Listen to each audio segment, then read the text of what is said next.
नाम आसिया है। मुझे दुनिया से गए हुए आज 3 साल हो गए हैं। आज जन्नत में हूं, सब कुछ मेरे पास है। लेकिन आप सब जानते हो, मेरा दिल जलता है। मुझे सुकून नहीं आता कहीं भी। मैं बहुत खुश रहने वाली लड़की थी। मुझे मेरे चाचा चाची ने पाला था। मेरे मामा बाबा बचपन में ही एक एक्सीडेंट में दुनिया से चले गए। मैंने माँ बाप के बिना जैसे भी हुआ जिंदगी गुजार दी। मेरी शादी चाचा चाची ने करवाई। मेरा शौहर बहुत अच्छा था, मेरा ख्याल रखता था, मुझे उदास नहीं होने देता था। मेरा शौहर उस वक्त बहुत खुश था जब हमारे यहाँ पहली बेटी पैदा हुई थी। वो खुशी से मुझे सीने से लगाता था। फिर यूं हुआ, अल्लाह पाक ने मुझे 5 बेटियां दी। एक बेटी एबनॉर्मल थी, वो चल फिर नहीं सकती थी।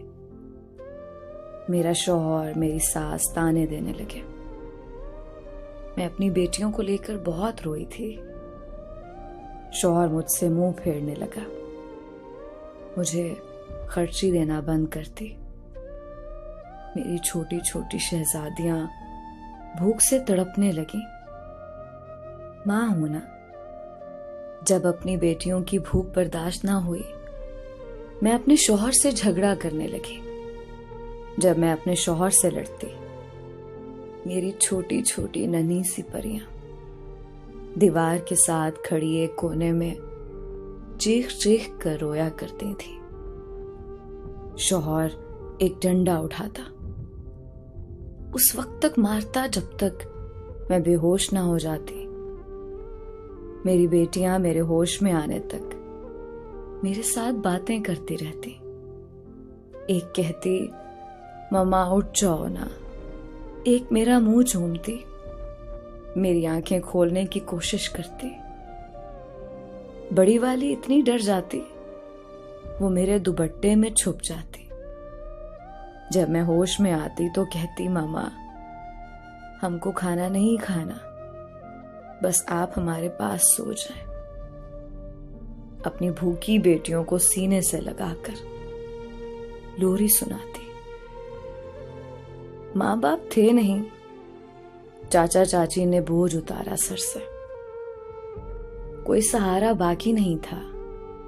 सास मेरा कलेजा खाने को दौड़ती। शौहर घर आता, मेरी बेटियां मेरे पीछे छुप जाती थीं। मेरी बड़ी बेटी 7 साल की थी। एक दिन मेरे शौहर ने उसे कहा, खाना डाल कर दो। वो खाना प्लेट में डाल रही थी।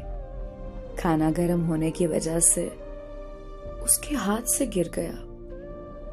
मेरे शौहर ने उसे इतना मारा कि उसके मुंह से खून निकलने लगा। कहने को बाप है, लेकिन वो जलाद है। उसे लगता है बेटियां बोझ हैं।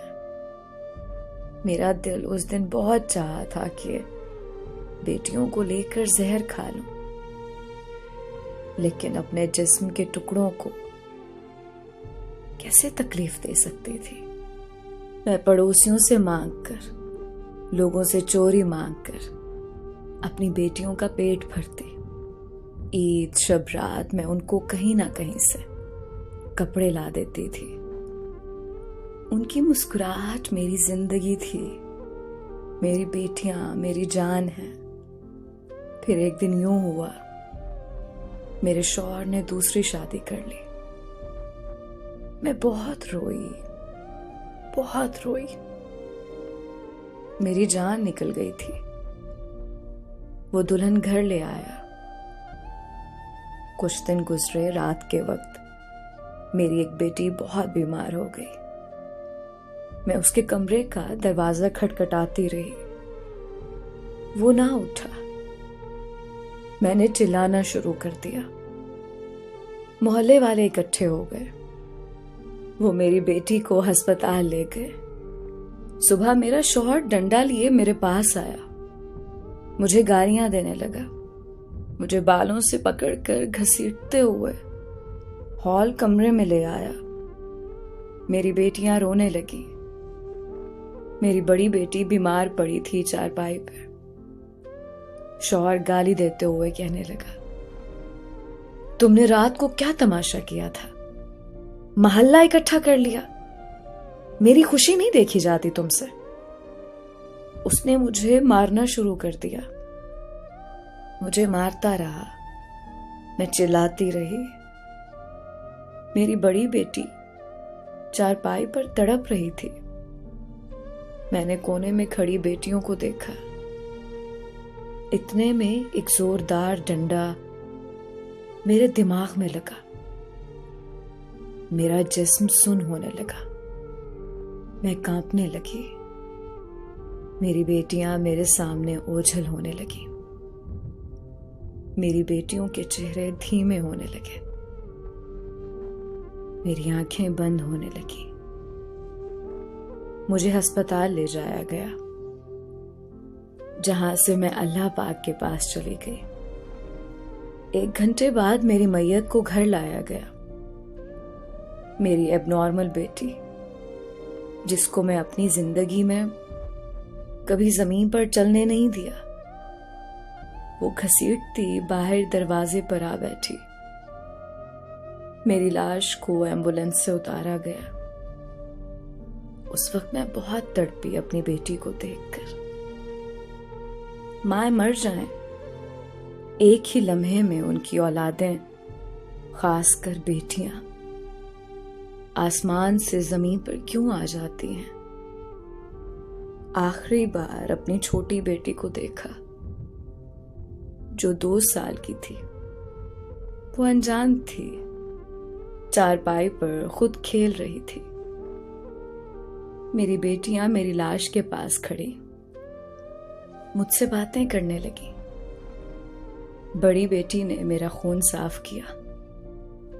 छोटी मेरा मुंह चूम रही थी।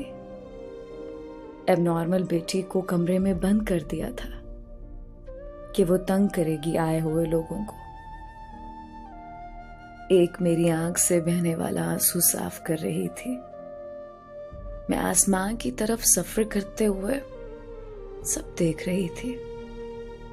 एक बेटी ने मेरी आंखें खोली और कहने लगी, मामा उठो, छोटी रो रही है, उसे भूख लगी है। वो सारी रात मेरे पास बैठी रही थी। मेरा जिस्म ठंडा पड़ चुका था। मेरी बेटी ने अपनी छोटी बहनों को अपने पास बिठाया। कहने लगी, मामा सो गई हैं, मामा के साथ लेट जाओ।